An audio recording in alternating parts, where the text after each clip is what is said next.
Boa noite, amiga. Todos.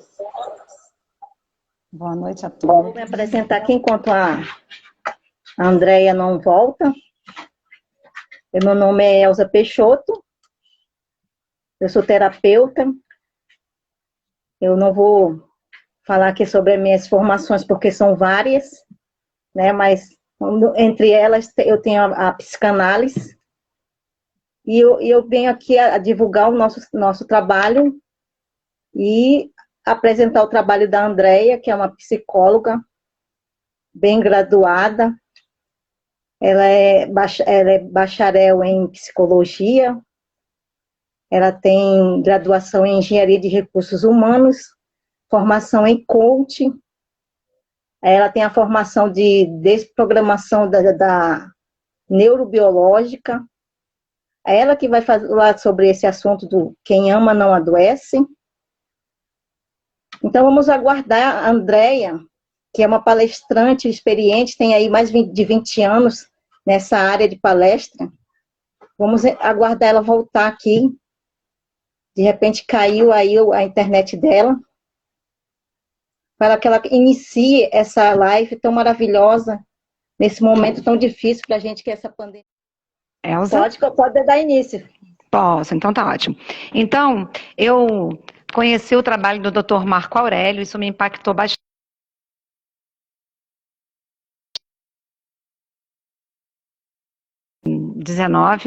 Ele é um escritor especialista em saúde pública. Ele começou a trabalhar com esse conceito do papel das emoções na prevenção e na cura das doenças. Esse assunto me interessou muito, não só pela minha formação, mas como pessoa, né, que quer estar bem, quer estar saudável e ajudar as pessoas nesse caminho de saúde.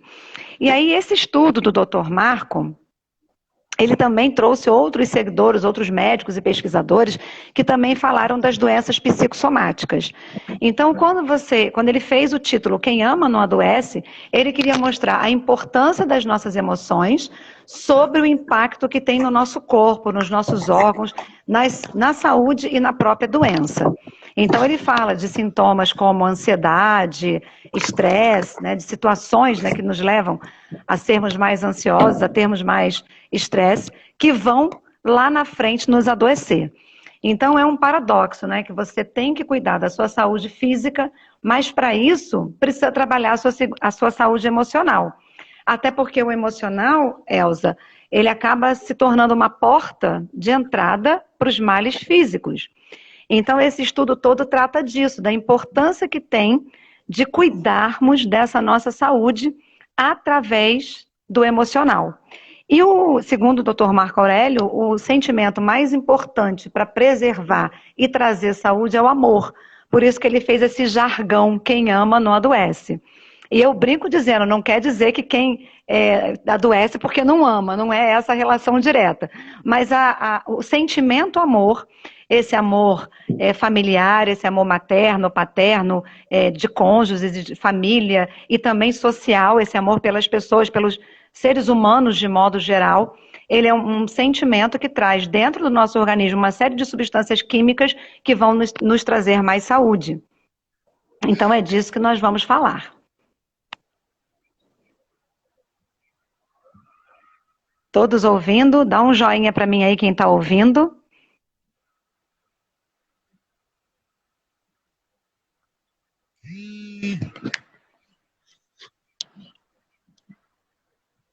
Podemos continuar, Elza?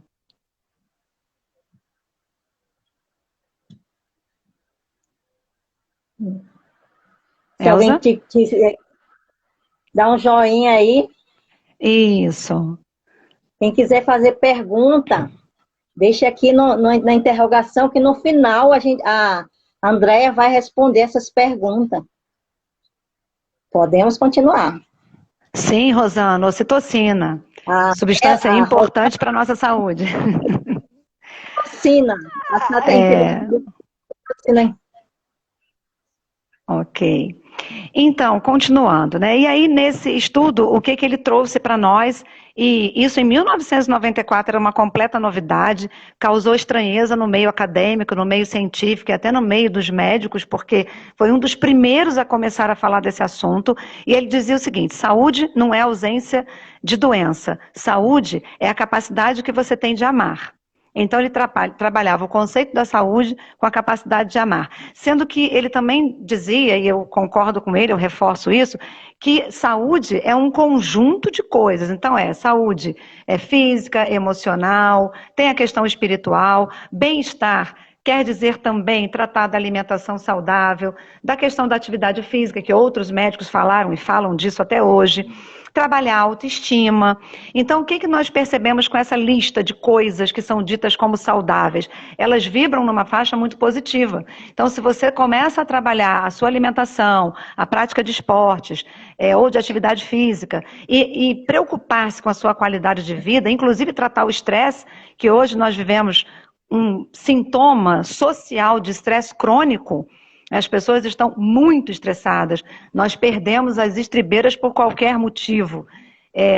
Nas notícias mostram pessoas cometendo crimes porque disputou uma cadeira no shopping, porque avançou um sinal vermelho.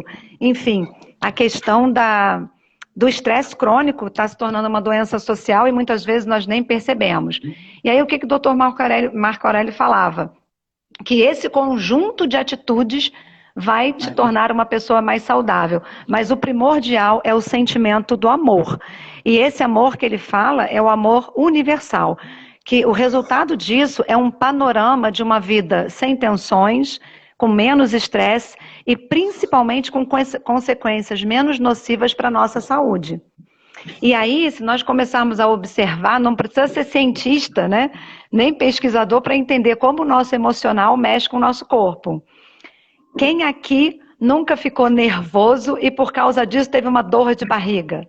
Diz eu aí para mim, que nunca ficou nervoso e por causa de um nervoso teve uma taquicardia, que é o coração acelerado. Ficou com vergonha de alguma coisa, ficou tenso com uma situação e teve as mãos frias ou o rosto ruborizado. Todos nós, nas situações cotidianas e até profissionais, passamos por isso, certo, Elza?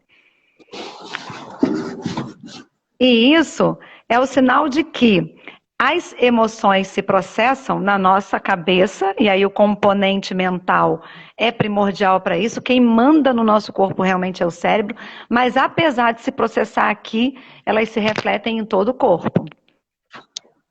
Faz sentido para vocês? Eu vivo assim, Marco? Não pode. Certo, Respira. Eu até tenho aqui uma questão para falar. Viu? Respira. Fala, Elza. Elza?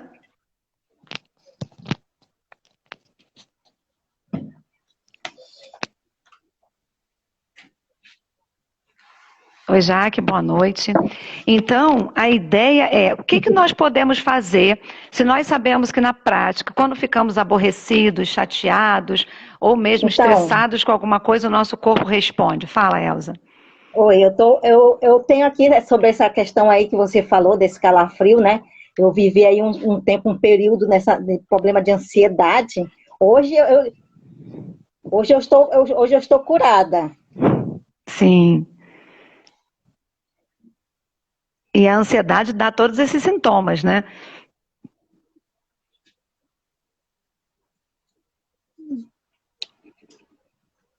Elza?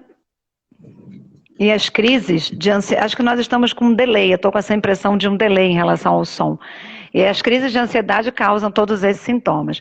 Então, o que a gente quer entender melhor sobre quem ama não adoece? O quanto o componente afetivo, e o que é componente afetivo? Boa noite, Jaque. E o que é componente afetivo? É tudo que diz respeito aos nossos sentimentos, né? Levam à doença. E aí tem uma outra... parece que está um delay. Então, se vocês não estiverem ouvindo ou não acompanharem, dá uma resposta aqui para mim no chat que eu Vou mais devagar. Então, essa investigação feita longe, né, uma investigação longitudinal, mostrando como é importante cuidarmos dos nossos sentimentos, hoje, no século XXI, não é mais novidade para nós. Essa pesquisa data de longa data, pelo menos quase, estamos falando aí de 30 anos, mas a questão é, como é que nós fazemos isso? Ah, que bom, obrigada. O som está falhando. Vou falar mais devagar para ver se acompanho o raciocínio, Gi. Então, qual é a novidade? É como nós vamos fazer no século XXI, no terceiro milênio, com as novas práticas que nós temos, com o novo mundo que se apresenta, inclusive nesse mundo pandêmico, para potencializarmos a nossa saúde através do cuidado com as nossas emoções. E isso pensando na perspectiva do amor. E o que é o amor? Aí eu trouxe até uma colinha aqui da definição do dicionário, né? É um sentimento afetivo que faz com que uma pessoa queira o bem de outra pessoa. Sentimento de afeição intensa que leva alguém a querer o que, segundo ela, é bonito, digno, esplendoroso para si e para o outro. Então, na verdade, nós estamos com um problema existencial atual, nesse terceiro milênio, inclusive dentro de uma pandemia, mas que vem assolando a humanidade por longa data. Nós, muitas vezes, não cuidamos dos nossos próprios sentimentos, não cuidamos das pessoas que estão à nossa volta, independente de sermos terapeutas ou não, né, Elza? Mas não cuidamos do bem-estar delas, emocional, e isso se reflete em termos uma sociedade muito adoecida. E aí, volto a dizer, tem vários exemplos de uma doença crônica que nós estamos vivendo no Brasil e no mundo, chamado estresse crônico, que é justamente a carga adrenérgica muito grande no nosso organismo, assim como a ocitocina ajuda a equilibrar a adrenalina em excesso, nos faz mal. É claro que nós precisamos de adrenalina para ter tônus muscular, para levantar da cama, para trabalhar. Até para o processo criativo ela é importante, mas ela em excesso nos causa doenças. Fígado, baço, pâncreas, rins, coração. Inclusive o Dr. Marco Aurélio era cardiologista, né? Então ele cuidava muito das questões que envolvem o coração, porque a carga acelerada, ou grande, né, de adrenalina no organismo acelera todo o nosso componente, tanto o sistema nervoso simpático, parasimpático, autônomo. Então falar de adrenalina em excesso, porque ela na medida certa é necessária. Falar de adrenalina em excesso é o tal do estresse. E hoje a maior causa, né, de doenças que nós temos e muitas vezes não sabemos é porque estamos muito estressados. Para quem não quer usar a palavra estressado, pode usar impaciente também. Nós não temos paciência para falar, muitas vezes para ouvir, né, para até aceitar as demandas das pessoas e trabalhar essas demandas, né, no nosso dia a dia, tanto profissional como pessoal. E essa coisa do estresse, ela vem realmente através dessa carga adrenérgica em excesso no nosso organismo, causada, inclusive, por essa correria toda que nós estamos vivendo. Parece que o dia tem 24 horas, mas falta tempo para tudo que nós queremos empreender. Então, a ideia é o quanto você pode fazer por você para ter mais saúde e vibrar nessa faixa que o amor nos convida, né? Que é a questão de ser mais indulgente, ser mais paciente com as pessoas, consigo mesmo, e entendendo esses mecanismos, esses nuances que todos nós temos, né? Então, a ideia é a gente falar um pouquinho sobre isso. E mais um detalhe, como que essas emoções que nós produzimos todos os dias, em várias situações, acabam lá na frente, como eu disse, né, se transformando em doenças. Então, assim, tão importante quanto entender um pouco a origem das doenças, é saber o que eu faço para ter um pouco mais de saúde antes mesmo que a doença chegue. Para vocês terem uma ideia, na biografia do Dr. Marco Aurélio, que é o autor desse livro, Quem Ama Não Adoece, a gente colocou o título até em homenagem a ele, ele morreu de câncer aos 52 anos. Então ele foi um estudioso que avaliou como é que nós podemos ser mais saudáveis através dessa energia que tem o amor, né, a indulgência e a sensibilidade para lidar com as pessoas, mas ele teve uma doença real, né, e acabou sucumbindo. chegando ao óbito. E aí a gente fala assim, então quer dizer que ele morreu porque ele não amava, né? Então é um paradoxo, mas na verdade uma questão epistemológica, né? O fato da gente ter sentimentos ruins não quer dizer o tempo todo que nós não sabemos amar, é que tem hora que a gente tem raiva, tem hora que a gente tem impaciência, tem hora que você não é muito indulgente com os outros, mas não pode ser toda hora e não pode ser o tempo todo. Né? Tem que ter aí um momento de trabalhar esses sentimentos. E aí uma coisa interessante sobre a questão do sentimento do ser humano, para vocês terem uma ideia, só para a gente lembrar o histórico disso, né? Charles Darwin já dizia, já citava a importância de uma coisa que ele chamou de expressão emocional para a sobrevivência da raça humana. E a gente está falando lá da teoria da evolução, para quem estudou, para quem se lembra dela, independente de acreditar ou não, isso é um estudo, né, científico. A expressão emocional já era um componente citado lá atrás, quando se fala da evolução da espécie humana. E esse componente emocional, ou essa expressão emocional citada por Darwin, ela é traduzida no século XIX, do século XVIII para frente, finalzinho do século XVIII, século XIX, ela é traduzida em capacidade de lidar com as emoções. Então, para a gente pensar um pouquinho, nós temos pelo menos 4 emoções básicas que são constituintes da nossa personalidade. E aí a psicologia estuda um pouquinho isso, né, Elza? Não é muito não, mas um pouquinho. Então, o que nós falamos? Nós temos 4 emoções básicas que são importantes e que vão constituir o nosso psiquismo, nosso emocional. E elas acontecem desde da gravidez, né, da gestação, até a nossa infância.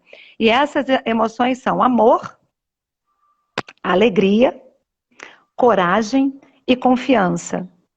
Aí você que está me ouvindo vai pensar assim, nossa, a gente só tem emoção boa, que legal, né? O ser humano é muito perfeito. Na verdade, não. Nós temos o contrário do amor, que também é constituído na infância, que é a raiva ou o ódio. O contrário da alegria, que é a tristeza. O contrário da coragem, que é o medo. E o contrário da confiança, que é a desconfiança. Então, como numa moeda que tem cara e coroa, as nossas emoções são constituídas por 4 emoções básicas que têm as positivas e as negativas. O que é importante para nós adultos, né, nesse momento da nossa vida? Entender a existência dessas emoções e saber lidar com elas. E a gente percebe que é muito mais fácil lidar com amor do que com ódio, né? Fala, Fernanda, saudade de você. É muito mais fácil lidar com a alegria do que com a tristeza, para algumas pessoas. É muito mais fácil lidar com a coragem do que com o medo, com a confiança do que a desconfiança. Mas, independente de ser mais fácil ou mais difícil, é necessário que tenhamos consciência de que, quando estamos vibrando nessa faixa aí das emoções positivas, estamos liberando no nosso cérebro uma série de substâncias químicas, e são as inas da vida, né? Que vão fazer com que o seu organismo tenha mais saúde. E o contrário também. Quando você libera no seu cérebro as endorfinas, né? As inas, que são ligadas a esse tipo de emoção, ódio, raiva, medo, desconfiança e tristeza, essas que são liberadas para esses sentimentos são nocivas ao nosso organismo. Amanda Patrícia, tempão que eu não te vejo. Então, o que a gente entende, né? Que o cérebro é uma máquina de produzir sentimentos. Estranho isso, né? Porque a gente acha que o cérebro comanda o nosso pensamento e não produz sentimento, quando na verdade ele produz. E aí eu vou pedir para vocês experimentarem uma sensação agora. Faz uma gentileza para mim. Não pense numa maçã vermelha. Diz para mim quem conseguiu não pensar na maçã vermelha depois que eu falei.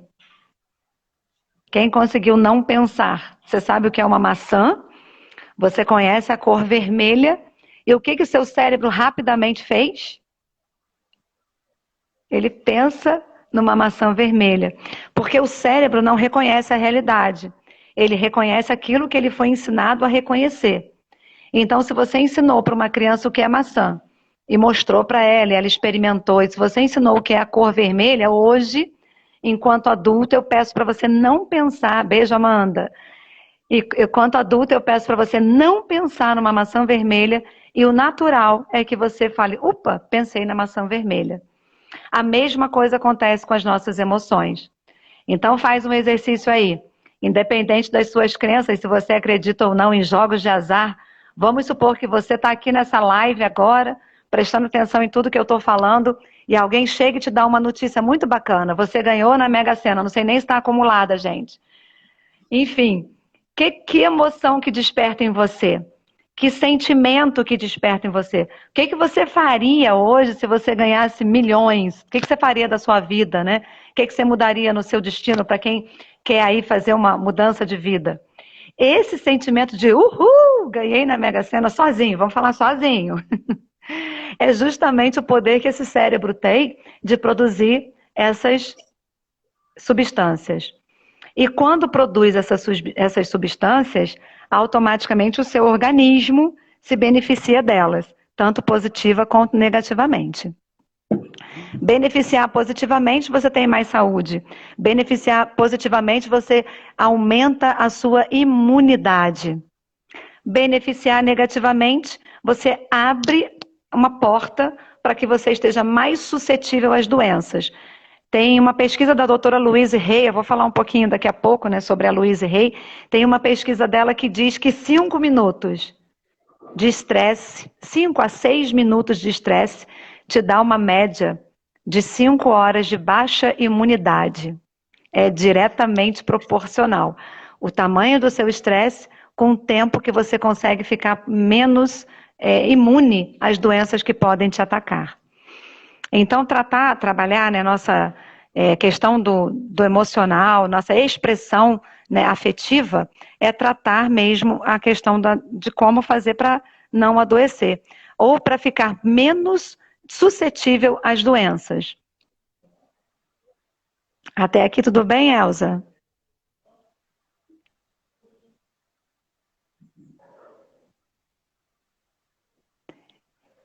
E aí, ainda continuando nesse raciocínio, uma coisa muito importante para trabalhar esse amor, que aí o Dr. Marco Aurélio cita como algo importante para a nossa saúde, é ver os relacionamentos à nossa volta. E aí existe um conceito bem recente, né, já do século XX, falando sobre a questão da inteligência emocional. Que a inteligência emocional nada mais é da sua forma de lidar com as suas emoções que estão sendo produzidas dentro de você, e mais ainda, lidar com as emoções que você produz face aos comportamentos dos outros e as reações das outras pessoas. Então, quando você fala de inteligência emocional, nós temos a chance de olhar para dentro e ver o que nós temos de ponto positivo, de stakeholders, como chamam os americanos, ou de talentos, como nós costumamos dizer, e também, que é algo que vai nos fortalecer, e também olhar para fora, para ver o que vem do outro. E o que vem do outro, o quanto isso te fortalece ou te atinge a ponto de te adoecer. Então, trabalhar o amor, né, e a expressão emocional é trabalhar também a sua inteligência emocional. E a pergunta é, como é que eu faço para ter mais saúde, trabalhar minha inteligência emocional e não ser, né, uma porta aberta para as doenças? Nós estamos falando, inclusive, num tempo de pandemia, que nós sabemos, sim, que nós temos algumas pessoas mais suscetíveis, que elas já têm sintomas anteriores e que são mais suscetíveis ao vírus, mas tem pessoas que não são. E uma das coisas que pode nos ajudar com isso é justamente a questão da inteligência emocional para produzir o sentimento que o Dr. Marco Aurélio chama de amor, e esse amor fazer uma espécie de escudo protetor para o seu corpo, né? Porque aí, nessa liberação de endorfinas que são saudáveis, você vai fortalecendo todo o seu sistema imunológico. E aí, só um conceito. O que é inteligência emocional na prática? Capacidade de lidar com as minhas emoções, aquilo que me faz bem, aquilo que me faz mal, eu colocar isso numa balança, entendendo isso, e as emoções do outro. No nosso cérebro, quando nós estudamos as inteligências múltiplas, Gardner, né? Ele diz que não existe um lugar específico da inteligência emocional. Inteligência emocional é uma soma de inteligência intrapessoal, dentro de mim, comigo mesma, e interpessoal, eu e o outro. Então, uma dica para trabalhar a inteligência emocional é: o que me incomoda? A voz de quem que me irrita? A presença de quem que me aborrece? Agora estamos em pandemia, as presenças não estão muito frequentes, mas a voz da pessoa, o comportamento da pessoa, a forma de pensar ou de agir daquela pessoa me incomoda por quê? Se isso me incomoda, me tira do sério e me aborrece, é algo que eu preciso aprender a lidar. Porque veja, se essa pessoa é um filho seu, ou uma filha, um adolescente ou uma criança, lamento informar, não quero ser portadora de más notícias, mas é problema seu, né? Porque a criança tem que ser educada, criada por você, o adolescente também. Então, é você que tem que aprender a lidar com isso e ficar mais inteligente diante desses desafios. Se for um marido ou uma esposa, tudo bem, você tem a opção de escolha. Tem pessoas que ficam casados 25, 30 anos, 50, tem outras que nem tanto. Mas se é uma pessoa que você escolheu estar ao seu lado, você pode escolher melhorar o seu relacionamento com essa pessoa. Se esse marido te irrita porque chega atrasado, ou porque não faz o que você pede, ou essa esposa não cozinha tão bem como você gostaria, são coisas que vocês vão poder ajustar no dia a dia. Mas o fato é, você tem escolha, né? A fila anda, etc e tal, enfim, as pessoas costumam buscar novas relações quando umas ficam falidas. Mas independente disso, é preciso que você aprenda a lidar com as pessoas. E se é um pai, se é uma mãe, se é uma pessoa que você trabalha. Então, esses sentimentos que essas pessoas despertam em nós, de raiva, de tristeza, às vezes até de medo, ou as situações despertam, o primeiro passo para trabalharmos a inteligência emocional e melhorar a nossa condição de amor ou de indulgência é perceber essas situações. E a pergunta é: o que me tira do sério? O que me irrita? O que me aborrece? E é como se você fizesse uma listinha, pode ser até escrita se você não quiser fazer mental. E se você tiver que lidar com isso diariamente, cotidianamente, você precisa se preparar para isso. Porque aí eu não quero ser portadora de mais notícia, mas você não tem poder para mudar o outro. Você pode sugerir, pode orientar, pode mostrar com seu próprio exemplo, mas o adulto só muda se ele quiser ou se precisar. Tem um componente muito interessante em nós adultos, né? Só tem dois motivos que nos fazem mudar verdadeiramente. Ou porque a gente quer e muda e vai fazer aquele novo empreendimento, ou porque a gente precisa. Muitas vezes a vida nos impõe algumas necessidades, nós precisamos empreender um projeto. Se não for assim, a mudança não é de dentro para fora e não vai ser verdadeira. Então, como é que você pode começar a fazer? Primeiro, fazer um pequeno checklist de coisas ou situações ou até pessoas com as quais você tem dificuldade de lidar, que é o interpessoal. Na segunda etapa é saber que tipo de sensações ou sentimentos essas pessoas despertam em você. Se forem sensações boas e sentimentos bons, ótimo, bingo. Estamos vibrando aí numa faixa de saúde e bem-estar. Mas e se não for? E aí vem também a questão das relações tóxicas, né, que nos fazem mal. E se não for, quais vão ser as suas estratégias? Se a convivência é inevitável, se você convive com pai, esposa, filhos, ou até mesmo um chefe ou um colega de trabalho, o que você vai fazer para lidar com isso de alguma maneira que você não adoeça por causa disso? E aí você pode pensar agora, mas eu não vou adoecer só porque meu chefe é mal-humorado ou só porque meu marido é difícil de lidar. Não, agora não. Lá na frente, a médio e longo prazo, isso pode acontecer, porque você vai acumulando todas essas substâncias químicas no seu organismo e elas podem sim desequilibrar algum órgão seu. Inclusive, a gente sabe que tem um estudo sobre o câncer, por exemplo, né, que é mágoa profunda acumulada. Um dos estudos da Louise Hay mostra isso.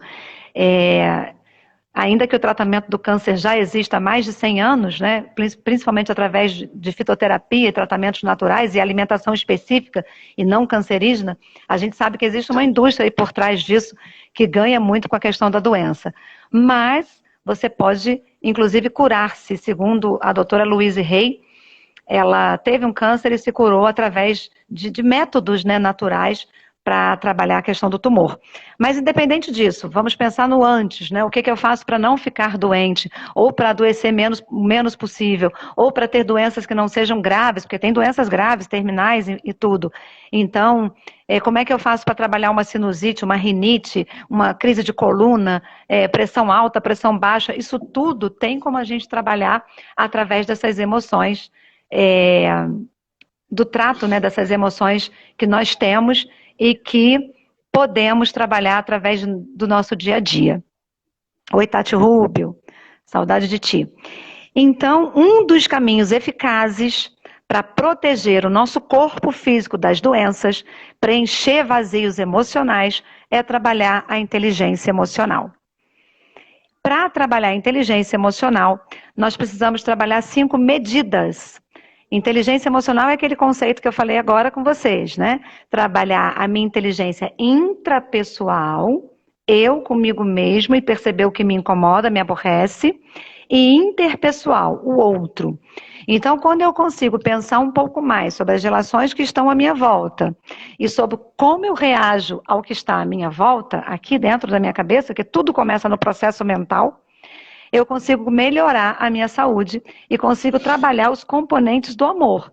O que é esse amor? Aquele sentimento que quer bem para quem está à nossa volta, para nós mesmos e principalmente para trabalhar a nossa saúde. Então, quem ama não adoece vem nos fazer um convite a esse cuidado com essa expressão emocional nossa. É claro que não dá o tempo todo para a gente estar sempre vibrando em pensamentos positivos e sentimentos positivos. Quando você está num trânsito dirigindo e de repente alguém dá uma fechada no seu carro, pode ser que você se estresse naquele momento. Mas pensa que você tem condições de mudar essa sensação, esse sentimento através dos seus pensamentos e voltar a um estado de calma. Então, se você tem que enfrentar um trânsito todo dia, agora nem tanto, porque estamos na pandemia, estamos todos dentro de casa, né? Mas se você tem que passar por uma situação de congestionamento todos os dias da sua vida e já sabe disso e naquele horário vai ter aquilo, você pode se preparar para isso, para justamente trabalhar a sua inteligência emocional. Vai lidar com uma pessoa difícil no trabalho? Entende melhor a estrutura dessa pessoa, como é que ela se comporta, como é que ela reage, e aí ao lidar com ela se proteja para que isso não atinja aí níveis de estresse que vão te fazer mal. Quando a carga adrenérgica é muito grande, você descontrola as suas funções, né? O nosso sistema nervoso sente essa carga, e aí você começa desde de reações simples, como uma taquicardia, uma sudorese, uma mão tremendo, como outros impactos no nosso organismo e nos órgãos internos, né?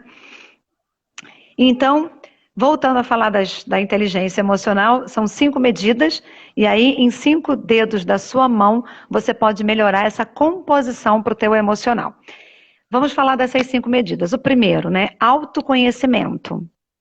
Quanto mais você conhecer-se, mais chance você tem de lidar consigo mesmo. Melhor.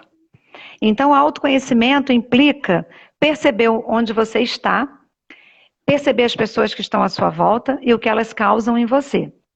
Uma coisa importante para o autoconhecimento, né? De onde vem a nossa insatisfação?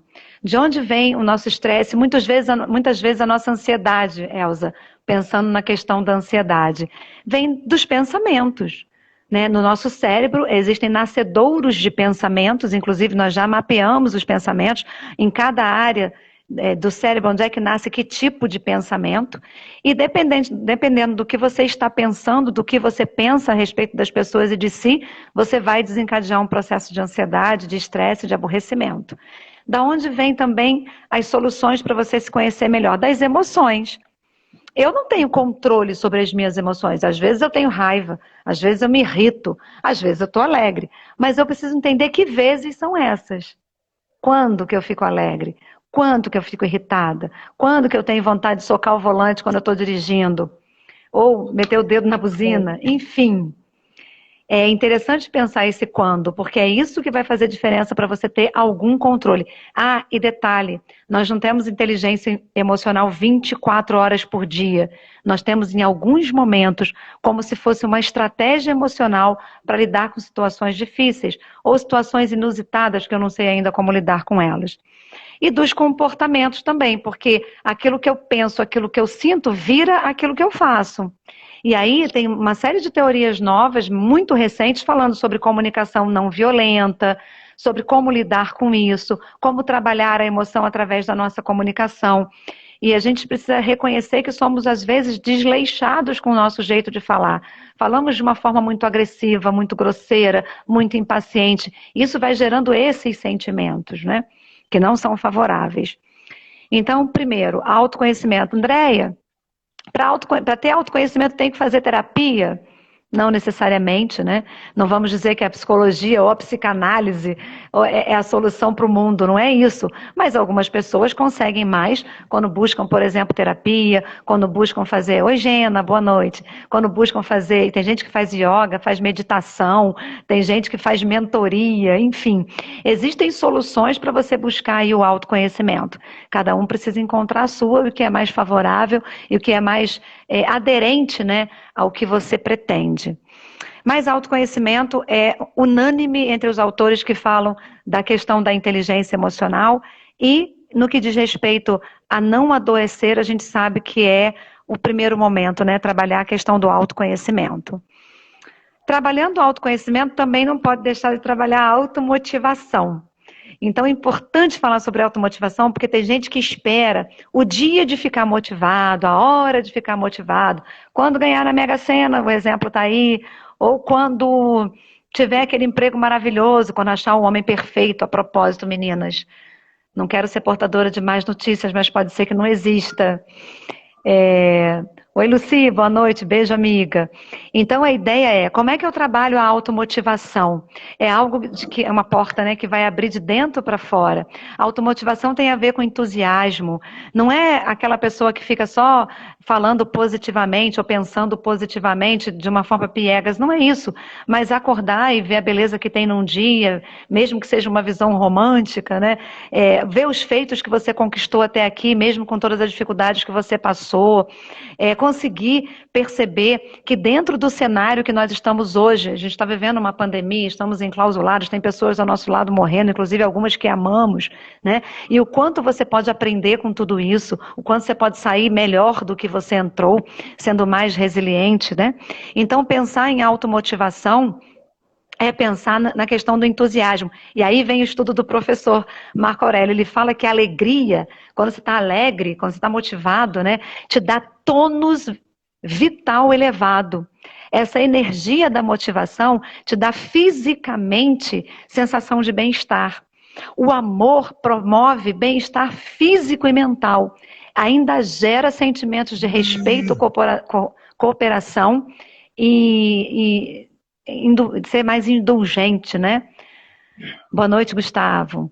Que é o contrário do medo. Quando você tem medo, você acelera os batimentos cardíacos, você geralmente trabalha na questão de transtornos até intestinais, nervosismo, medo, raiva. Você desequilibra todo esse sistema neurovegetativo. Então, a ideia é que esses sentimentos mais positivos, né, porque são emoções positivas e negativas, essa é a expressão, transformem a sua saúde física em algo mais próximo a você. E isso tem a ver com a automotivação. Então, trabalhar o autoconhecimento, trabalhar a automotivação e, mais do que isso, né, trabalhar a questão do seu conceito de motivação, que não tem que estar atrelado às vezes, é uma questão que envolva dinheiro, uma questão que a outra pessoa tem que trazer para você, né? A automotivação é algo que se trabalha de dentro para fora. Além disso, né, te ajuda a controlar um pouco mais as suas emoções. Quer dizer, não estou dizendo aqui que isso tudo vai tornar você uma pessoa extremamente controlada, mas vai fazer com que você fique mais próximo a isso, né? E a gente chama de autoconhecimento e automotivação, o somatório disso, gestão das emoções. Então você começa a ser dono das suas emoções, né? Tem livros, inclusive, de outros autores, não o Dr. Marco Aurélio, mas Augusto Cury mesmo, que fala, né? Seja líder de si mesmo. E aí, nessa obra, ele te convida a ser autor da sua própria história, de subir no palco e ser o protagonista da sua própria história. E como é que faz isso? Fazendo a gestão das suas emoções. E um outro, então, autoconhecimento, automotivação, gestão das emoções, né? E a tal da empatia, uma palavra que nós usamos há pelo menos 3 décadas. Quem é do tempo antigo, igual a mim, já ouviu falar disso, né? Há pelo menos 30 anos, que é a condição que nós temos de nos posicionarmos, de olhar com a lente do outro, de calçar as chinelas do outro e de entender as razões do outro. Não quer dizer que você vai aceitar. Mas entendendo, você vai lidar melhor com elas. E entender as razões do outro significa não ter julgamento de valor. É aquilo que o outro pode fazer naquele momento com a história que ele tem até ali. Então, se ele está vivendo um quadro de agressividade, ou de falta de entusiasmo, ou até de motivação, é o momento daquela pessoa. E você precisa entender para que você possa lidar com isso. E nós estamos vivendo, gente, eu não sei se a percepção de vocês, diz aqui para mim no chat se vocês percebem isso, a sociedade, de um modo geral, muito ensimesmada, muito, entre aspas, egocêntrica. A gente olha, a maioria das pessoas, né, olham muito mais para si do que para o outro. E empatia é justamente essa capacidade de olhar o outro naquela posição em que ele está. Quando você tem empatia, que é o contrário da antipatia, né? Que é ser desagradável, grosseiro, mal educado muitas vezes, ou a apatia, que é aquela pessoa que não se expressa, que não se envolve, que não dá para o outro nenhuma referência de que está gostando ou não, nem que é bom ou ruim, você vibra numa faixa de que você entende que o outro tem aquela condição, ou aquela dificuldade, ou aquela limitação, que é o momento dele, mas você está aqui no seu momento. Então fica mais fácil de lidar com isso. É bom a gente pensar que ninguém está mal intencionado, é verdade. Marco, eu sei que tudo isso é muito teórico, mas tem muitas pessoas praticando isso nas suas vidas, sendo mais pacientes, sendo mais indulgentes, entendendo que o outro tem as suas dificuldades também, assim como eu tenho as minhas, e isso faz com que dê uma leveza para o nosso dia a dia. Nós já temos problemas demais nas nossas vidas práticas, né? Todo mundo tem família, todo mundo tem questões com o trabalho ou com a falta dele, ou está aposentado, enfim. Então, acho que fica mais leve quando você começa a pensar que olhar para dentro de si vai te fortalecer para lidar com quem está fora. Não vai resolver o problema, não, mas vai ajudar. E é isso que vai te trazer mais saúde, é isso que vai te dar mais energia e mais vitalidade e vai impedir um pouco que essas doenças que são psicossomáticas, né, atinjam o seu organismo. Mas eu concordo com você, não é fácil, não. É uma busca. E aí o 5º dedinho, então, autoconhecimento, automotivação, gerir as minhas emoções, ter empatia ou ser uma pessoa empática. E o 5º e último, para a gente fechar com chave de ouro, é a questão do colocar-se, além de colocar-se no lugar do outro, é trabalhar os relacionamentos.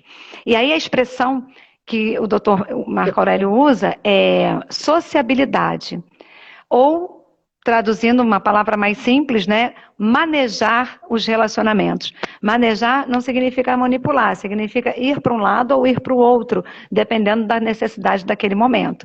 E como é que a gente faz para manejar relacionamento? Eu gosto muito de uma fala, aí eu trouxe uma colinha aqui da fala para vocês, da Magic Kuhn. Ela viveu de 1905 até 1995, morreu aos 90 anos, e ela falava uma coisa muito interessante sobre socializar. Ela dizia assim, lá em 1940, mais ou menos, um dos motivos pelos quais nossa sociedade se tornou tão confusa e doente é porque estamos separados e afastados uns dos outros. E apesar dessa frase ter sido dita lá atrás, né, é exatamente o que está acontecendo hoje com essa história da pandemia. Então, eu sempre penso nisso, né?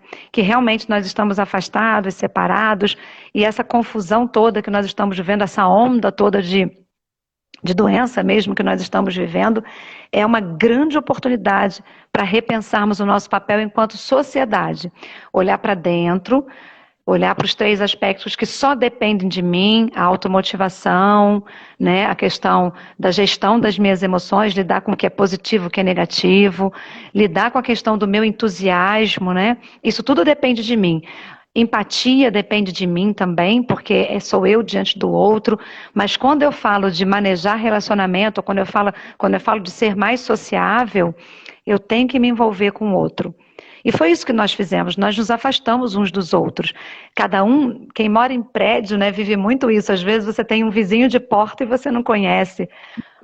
Você entra, de repente, num elevador e não cumprimenta as pessoas. Então nós fomos nos afastando, né? O estranho é sempre um estranho e ninguém vai em direção ao outro, até porque nós estamos vivendo em função desse estresse todo da sociedade, você nem pode mais confiar em estranho. Eu sou de uma época do tempo antigo, aqui no interior, que você podia sair de um lugar, deixar uma bolsa e pedir uma pessoa para vigiar para você. Olha que lindo, né? E no mundo de hoje é possível que você não encontre a sua bolsa na volta, né? É bem possível. A gente ia à praia no tempo antigo, quem tem meio século de vida aí sabe disso. Você ia, deixava as coisas na praia e pedia alguém para dar uma olhadinha enquanto eu dou um mergulho. Então, essa sociedade toda, né, confusa, doentia, e causando pessoas cada vez mais assim, confusas e doentes, acaba afastando uma pessoa da outra. Então, é muito difícil você entrar no universo do outro, entender o outro, muitas vezes aceitar e até se conformar com as escolhas que o outro faz, né? Então, é muito comum uma esposa ou um marido, depois que se casa, querer, sei lá, acrescentar algo no dia a dia do outro, mas nem perguntou, né, se ele queria deixar de beber, de fumar, se queria emagrecer, se queria ficar mais em casa. Então, esse componente do outro é importante para você aprender a se relacionar com ele, aceitando ou não. E mais importante que tudo isso é não ter julgamento de valor. Porque julgamento de valor faz com que você aponte o outro, faz com que você julgue e que você, assim, defina que aquilo que você está julgando não é o melhor. E quem é você, né, para julgar as pessoas, para achar que a sua opinião é a mais importante de todas? Quem sou eu?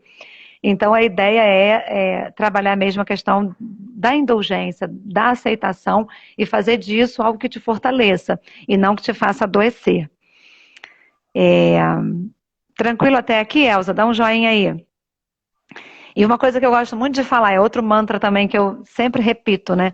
As pessoas jamais serão 100% iguais. Isso é tão bom, saber que ninguém é 100% igual. Por mais que você queira mostrar a tua visão, tua forma, e até empreender mudanças saudáveis na vida do outro, o outro só vai fazer o que ele quer.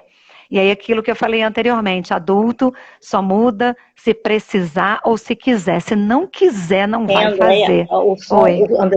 Andréia. Tô te ouvindo. O som tá vindo atrasado para mim, por isso que eu demoro a te responder. Eu percebi, tá dando um delayzinho, né? Mas tá tranquilo até aqui? Fala comigo. Ó.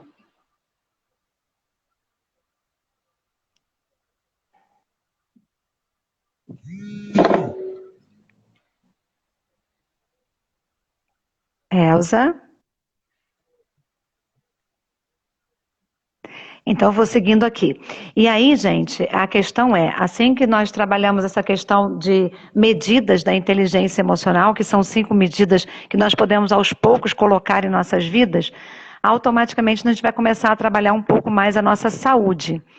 E o interessante é que na pesquisa, né, do Dr. Marco Aurélio, ele mostra, né, desde dor de cabeça simples, até depressão, até problemas cardíacos e situações de doenças até graves, como câncer e outras, né, são oriundas de um estado emocional que permitiu essa doença acometer o nosso organismo.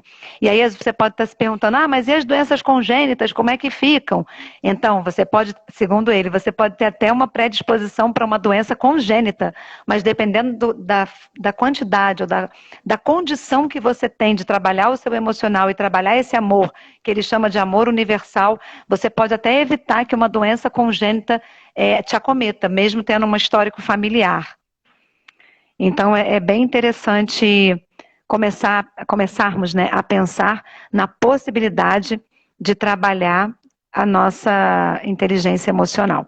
E aí eu trouxe para encerrar um resuminho da doutora Louise Hay. A doutora Louise Hay foi uma pesquisadora também americana que escreveu um livro, Você Pode Curar Sua Vida, recomendo, quem gosta de leitura, Louise Hay é uma delícia, e ela foi acometida por um câncer, e ela criou uma metodologia para trabalhar a saúde emocional e trabalhar a inteligência emocional, e ela se curou desse câncer. Ela morreu com 90 anos, e criou um instituto para ensinar pessoas esse método que ela desenvolveu de como ter mais saúde física através do cuidado com as emoções.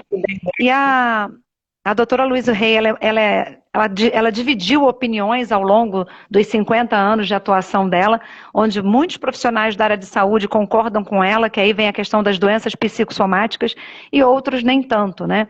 Mas o importante é que ela fez uma pesquisa significativa, muito séria, e ela elenca algumas doenças que são trazidas pelo nosso componente emocional, coisas que acabam acontecendo com as suas emoções e que acabam levando a doenças.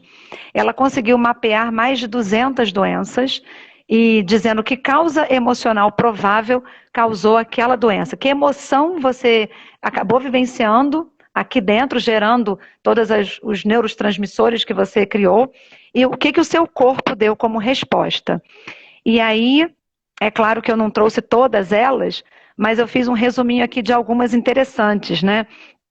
Por exemplo, apendicite, segundo a doutora Louise Hay, é um acúmulo de medo da vida. Asma, né, um sentimento contido, choro reprimido, né? Bronquite, ambiente familiar que é também inflamado, né? Muito ambiente familiar de grita, briga, discussão. O câncer, ela associou o câncer a ressentimentos profundos e dificuldade de perdoar. Ela chamou o tumor do câncer de estado de não perdão. Então, existem outros pesquisadores, outros cientistas também, trazendo conhecimento sobre isso. E aí, problemas de coluna, né? Aparecem pessoas que gostam de fazer tudo sozinhas. E o que é interessante? Você observar se já teve algum sintoma desse daí, uma dor de cabeça, uma bronquite, uma sinusite, uma rinite, e em que momento, que a doutora Louise Hay diz, em que momento da tua vida você teve aquela doença? Em que momento aquele sintoma apareceu no seu corpo? Então, problemas dentários, né? Dentes estão associados à família, então pessoas que se responsabilizam por todas as decisões familiares costumam ter problemas dentários e falar, não é possível, dor de canal não pode estar ligado a isso. Então a ideia é, em que momento da vida o seu corpo somatizou aquilo tudo que estava dentro de você e que você não soube lidar, nós estamos falando até de um processo inconsciente e acabou aparecendo no seu corpo, em forma de doença. E é claro que essa doença, você vai procurar um especialista, vai tratar, vai fazer o tratamento de canal se for o caso, mas por que naquele momento você teve aquilo? É justamente aquele olhar para dentro, de entender que momento da minha vida me trouxe o quê. E aí ela fala de dor nas costas, dor na nuca, problemas digestivos, doenças do fígado, enfim, para cada uma delas uma associação de sintoma. Então acumula raiva e rancor, dificuldade de assumir novas ideias, né, na garganta, associados a medo de mudança, de dificuldade de falar o que pensa, e por aí vai. Então, quem quiser se aprofundar no tema, eu recomendo, porque além de você fazer uma listinha, que é um checklist de tudo que você já teve nessa vida, para avaliar como é que andam as suas emoções, é a chance de você evitar que elas apareçam de novo, desde doenças simples até aquelas mais complexas. E a ideia é, como é que eu faço para não aparecer de novo? Se eu já tive uma dor nas costas, uma dor de cabeça, uma crise de garganta, como é que eu faço para cuidar do meu organismo de uma forma que ele não apareça com aquele sintoma? E aí vem o cuidado com esse emocional. Por isso que eu apresentei para vocês as 5 medidas da inteligência emocional. Alguma delas você vai conseguir fazer. Você pode começar devagar, buscando autoconhecimento de alguma maneira, trabalhando a questão da tua automotivação, se você está sempre para baixo, com aquela nuvenzinha cinza em cima da cabeça do ó dia, ó vida, ó azar. Você pode trabalhar a questão da empatia, começando aos poucos a se colocar no lugar das pessoas. Você não tem que ter tudo ao mesmo tempo. Na verdade, é um processo. Você tem uma vida inteira para chegar lá. Não tem que ser tudo ao mesmo tempo, não tem que ser agora, tem que ser no seu tempo. Mas é importante que você comece, porque o maior beneficiado vai ser você. Quando você começar a trabalhar a sua saúde emocional e aceitar que isso vai te trazer saúde física, você vai ver que o gasto com farmácia, com consultas médicas e com tratamentos vai ser uma coisa que não vai ser mais constante na sua vida. E nós temos também tratamentos alternativos. Eu falei para você, o câncer, a cura do câncer existe há 100 anos, através da fitoterapia e da alimentação específica, que não alimente o tumor. Então, assim, a gente tem hoje uma série de estudos e pessoas sérias falando sobre saúde, e até de saúde natural, para que você tenha mais saúde física e emocional. Mas lembrando que tudo começa no componente mental. E aquilo que a sua mente pensa é o que ela acredita. E naquilo que ela acredita acaba acontecendo realmente, porque tem um poder muito forte essa questão do pensamento. E aí, Elza, temos algumas perguntas? Dá um tempinho para chegar para você.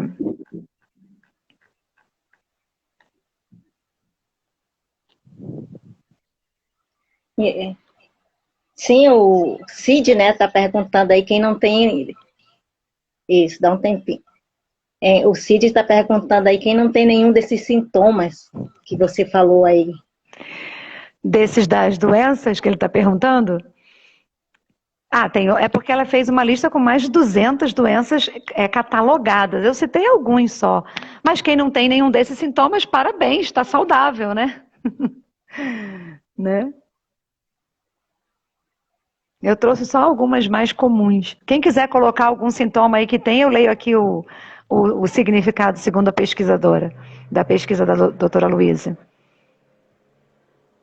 Também, se preferirem... Rosana... Como a frustração impacta na saúde? Ótimo, Rosana. Então, a frustração, ela é constituinte. Assim como nós, lá na tenra infância, aprendemos a lidar com amor, ódio, lembra, alegria, tristeza, confiança, desconfiança, coragem e medo, nós também aprendemos a lidar com a frustração. A frustração é a capacidade que eu tenho de lidar com aquilo que não me agrada. O bebê, quando está frustrado, chora. Então, ele só chora porque ele está frustrado, porque ele não dá conta daquilo que está sentindo. A criança, quando está frustrada, faz pirraça, se joga no chão, chuta, grita. E o adulto, quando está frustrado, joga toda a energia da frustração para o seu corpo. E aí ele começa com testa franzida, começa com pressão alta, muitas vezes com problemas gastrointestinais, porque não está conseguindo lidar com aquilo que frustra. Saída para trabalhar a frustração. Entender o que te frustra e começar a lidar com isso. Ah, não estou bem porque eu esperava uma resposta de uma pessoa e essa pessoa fez uma outra coisa diferente, eu estou extremamente frustrada. Então começa a lidar com as suas frustrações, porque o adulto frustrado que não consegue perceber essa frustração começa a somatizar. E aí muitas vezes vem uma depressão, muitas vezes vem os problemas de saúde também que eu citei, mas vem até doenças emocionais por conta de não saber lidar com a frustração. E geralmente uma pessoa muito exigente, que gosta, que é muito rígida e gosta das coisas do jeito dela, tem muita dificuldade de lidar com a frustração. E muitas vezes as crises de raiva e agressividade vêm por conta disso. Respondi, Rosana? Quer perguntar mais alguma coisa?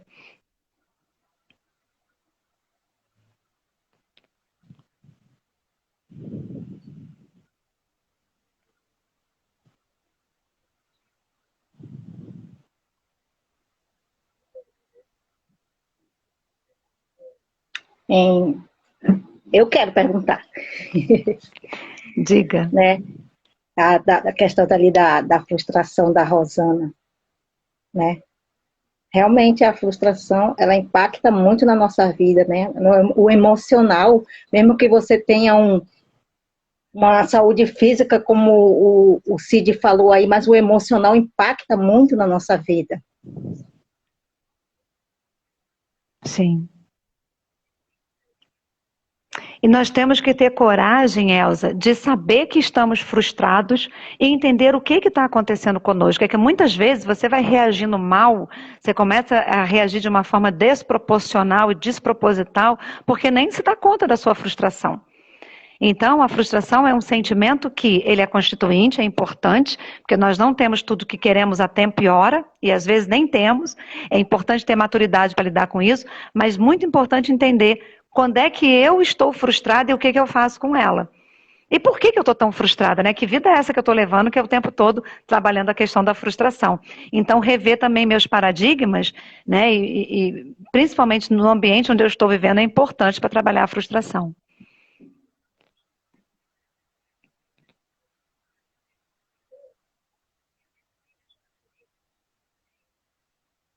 A Johnny está perguntando aqui sobre a alergia de pele e tipo de dermatite. O que você fala aí para nós sobre isso, Andréia? Então, as alergias, de modo geral, elas, na pesquisa da doutora Luíse, deixa eu só pegar a alergia aqui, gente, que são 200, mais de 200 sintomas. Então, alergias aparecem naqueles que estão sempre nervosos, irritados com as atitudes das outras pessoas.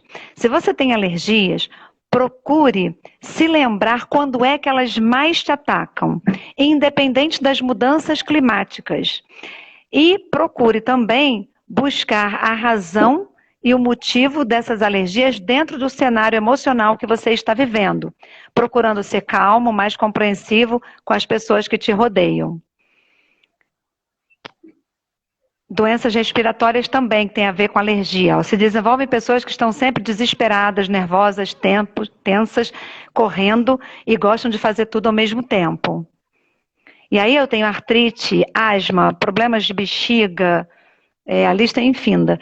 Problemas de coluna, doenças do coração, problemas dentários, dores, dor nas costas, dor no pescoço, problemas digestivos, doenças no fígado, problemas na garganta. Vambora. Retenção de líquido, problema nos rins, tumor, úlcera, varizes e muitos outros, né? Eu trouxe só alguns exemplos. Anorexia, enfim.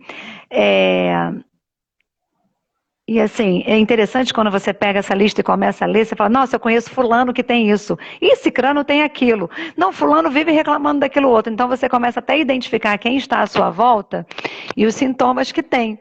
E começa a observar um pouco como é que é essa pessoa. Você não está casando direitinho com o sintoma que ela apresenta. Hein, Andréia? Oi. Está respondendo aqui a Rosana, né, sobre essa parte das frustrações aí, que ela disse que coloca na conta do outro, é porque essa conta do outro é porque nós geramos uma expectativa, né, uma expectativa do outro que não existe, né, e teve uma aqui que perguntou sobre obesidade, o que é que você fala aí sobre obesidade? Passou a pergunta aqui, é porque tem que fazer a pergunta aqui para vocês fazerem a pergunta e coloquem aqui no interrogação que a gente fica gravado, senão vai passando as perguntas e a gente não consegue ler. Então, a obesidade tem um problema emocional de fundo ligado à insegurança. Então, por que quando você vai fazer um trabalho de coaching para obeso, por exemplo, que ele quer mudar, quer emagrecer, a gente começa a trabalhar primeiro a questão da segurança. Então, a obesidade está ligada à insegurança. E aí tem que ver também, aí vem a questão medicamentosa, né? Médica, na verdade. Se tem alguma questão de tireoide, se tem alguma questão, né, assim, de hormônio, né, para dar uma olhada também. Mas a obesidade, o sentimento que precisa ser trabalhado é a questão da insegurança. Mesmo fazendo uma bariátrica, mesmo fazendo uma dieta, precisa trabalhar a segurança dessa pessoa.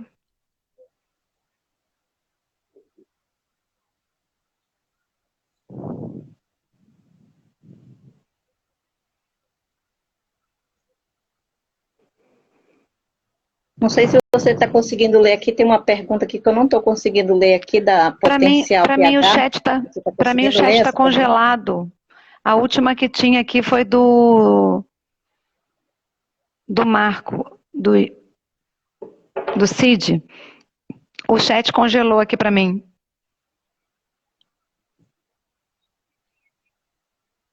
A internet está bem complicada hoje. Não estou vendo nenhuma pergunta, Elza. Mandei até uma boa noite aí para ver se aparece. Uhum. A Gisele perguntou sobre depressão. Né? Hoje o Instagram está instável. A Gisele perguntou sobre depressão. O que é que você... Então, Gi, tudo bom, querida? A questão da depressão, ela está ligada fortemente a uma tristeza profunda e traumas passados. Geralmente, aparecem em pessoas que são muito dependentes. Mas pode ser um processo inconsciente, a pessoa nem sabe disso. E existem 2 tipos de depressão, Gi. Existe uma depressão que é endógena, é um processo interno de neurotransmissores que precisa ser tratado, inclusive, com medicação. E existe uma depressão exógena, causada por traumas, por perdas, por sofrimentos constantes, e a pessoa entra num estado mais depressivo. Então, existem 2 tipos de tratamento para depressão. Uma depressão que é trabalhar a questão da medicação, é precisar do profissional adequado para fazer isso, psicólogo e terapeutas psicanalíticos não podem medicar, aí é geralmente neuropsiquiatra. E existe a depressão exógena, aquela que nós temos diante de sofrimentos da nossa vida, uma perda de parente, de amigos, uma separação, perda de um emprego, uma situação financeira difícil que a pessoa está passando, e aí ela gera um processo de depressão. E aí, para os 2 casos, precisa muitas vezes de ajuda para começar esse tratamento, para depois a pessoa caminhar sozinha. Porque muitas vezes o deprimido, ele não se dá conta de que está deprimido e muitas vezes nem aceita o diagnóstico. Então a gente tem que ter cuidado porque você que está à volta da pessoa está vendo que ela não está bem, mas muitas vezes ela não se apercebe disso. E muitas vezes não aceita ajuda, não aceita o tratamento, principalmente se for medicamentoso. Mas a depressão, para alguns teóricos, é o mal do século. As pessoas dizem que alguns teóricos dizem, e aí tem várias pessoas sérias fazendo pesquisas muito sérias sobre depressão, que nós estamos vivendo numa sociedade onde as pessoas estão deprimidas porque não conseguem trabalhar a sua frustração, não conseguem trabalhar a sua realidade diante do outro, e aí acabam deprimindo. E se for endógeno, ela vai ter sintomas de depressão independente do meio à sua volta. Vou dar um exemplo assim clássico de uma depressão endógena. Você que está de fora, está vendo que a pessoa tem um emprego bacana, tem um marido bacana, tem filhos bacana, está bem financeiramente, mas ela não se vê assim. Ela sente uma dor e um sofrimento muito grande, independente da condição social. Essa depressão costuma ser endógena, não tem nada a ver com o ambiente externo. E já outras pessoas não, passam por tantas dificuldades, tanto sofrimento, tantas perdas, tantas separações, tanta dor emocional que acabam deprimindo. E aí todo mundo vê realmente que é um estado que veio de fora para dentro. Não sei se fui clara, mas estou aqui. Precisando perguntar mais alguma coisa, estou à disposição. E os alcoólatras? Então, o alcoolismo precisa ser tratado, né? Mas o alcoólatra tem que também aceitar o tratamento. Nós estamos falando de adulto, gente. Criança é assim. Você pega uma criança, você tem que levá-la para a escola, você soca ela no carro, leva para a escola e manda assistir aula. A criança é obrigada a fazer, porque é para o bem dela. Ela vai para a escola. Você tem que levar uma criança ao médico e tem que dar remédio, ela faz pirraça, você tapa o nariz, bota o remédio, faz ela engolir, porque é para o bem dela. Adulto, ele só vai buscar tratamento se ele aceitar a doença, se ele quiser a cura. Nós só fazemos as coisas quando queremos ou precisamos. Não é diferente para o alcoólatra. Ele primeiro precisa reconhecer que a bebida está em excesso, que não é mais socialmente apenas uma utilização social. E segundo, ele tem que querer o tratamento. A mesma coisa para o usuário de droga, né? Ele tem que querer o tratamento. Ele tem que aceitar a doença e buscar o tratamento. Então, é a mesma métrica, né? A mesma coisa o próprio deprimido. Então, se esse adulto está com uma doença dessas, né? O alcoolismo, por exemplo, e não aceita o alcoolismo, não aceita tratamento, nós nem podemos mais. Agora tem um novo decreto que foi em 2020 sancionado, dizendo que você não pode mais fazer, não podia mais, né, fazer internação de nenhum paciente sem o consentimento dele. Agora já pode, né? Está sendo votado, já pode não, está sendo votado e eu acredito que vai ganhar, que você já pode fazer uma internação de paciente mesmo sem consentimento. Num caso, por exemplo, de drogas, de álcool, essa coisa toda. Mas o nosso questionamento você até pode internar à força, mas ele vai querer fazer o tratamento. E tem tratamento que não é só medicação, né? Os alcoólicos anônimos, por exemplo, eles têm as regras, né, para você seguir, e uma delas é evite o primeiro gole. E tem que evitar mesmo, porque senão ele cai na recorrência. Mas se a pessoa quiser ou precisar, estando com a doença instalada, ela pode ser tratada. O bom é evitar que ela chegue.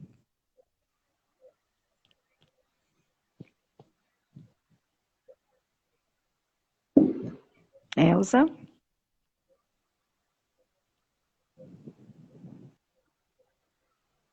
Andréia, então vamos finalizar aqui nossa live. E eu queria que você fizesse aquele sorteio que você prometeu do livro. Pois é. E vou perguntar para as pessoas qual foi o ponto alto dessa live. É verdade. Eu tenho um livro chamado Saúde Emocional. E como é que a gente faria o sorteio? Falar nisso. E aí, me tira dessa enrascada. Elza, eu queria oferecer para vocês um livro, para uma das pessoas, para divulgar, enfim. Saúde Emocional, um livro que eu sou coautora, onde eu falo sobre a sustentabilidade das... me tira dessa enrascada. Onde eu falo... Você sabe quem são os primeiros a entrarem? Ou quem é a primeira pessoa que entrou, sei lá? De repente pode ser. Eu não vi quem foi. O que você acha? O que vocês acham? Como é que a gente faz esse sorteio? O nome do livro é Saúde Emocional. E eu queria dedicar aí a quem assistiu. Eu falo sobre a sustentabilidade das emoções, dou dicas bem interessantes. Sorteia para mim. Ótimo, Marco.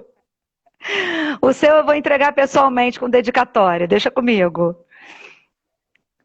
Essa foi boa. Sorteia para mim.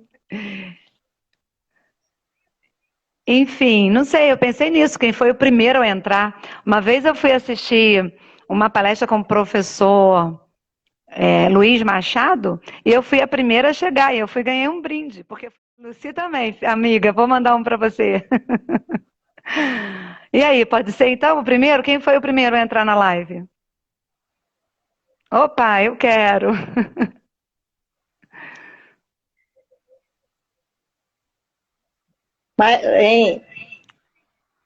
Acho que fui eu. A Rosana falou que acho que foi a primeira a entrar na live. Eu não sei quem foi. Acho que foi a Rosana. Eu tava com a internet ruim, não sei quem foi. Mas está gravada a live, Elza?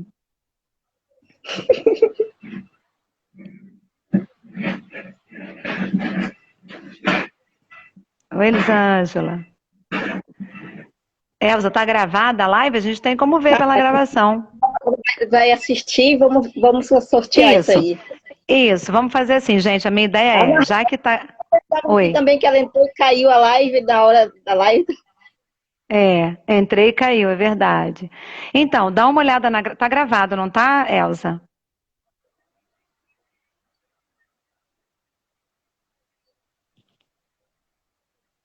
Só vai gravar no final. Então, pega a gravação, dá uma olhada em quem entrou primeiro e a gente comunica para o grupo depois lá no Instagram. O que você acha?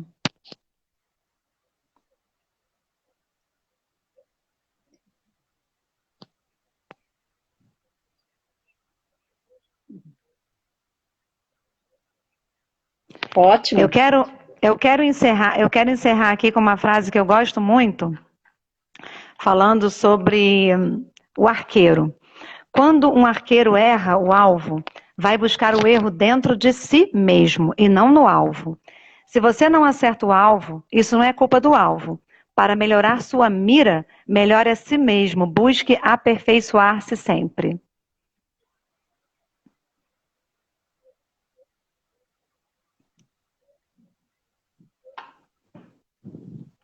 Então é isso que nós estamos buscando, o nosso aperfeiçoamento, fazer com que esse amor que a gente tem por nós, pelo outro, pela sociedade, pelo mundo, transborde, a fim de que traga para a gente um pouco mais de saúde, um pouco mais de equilíbrio, um pouco mais de inteligência.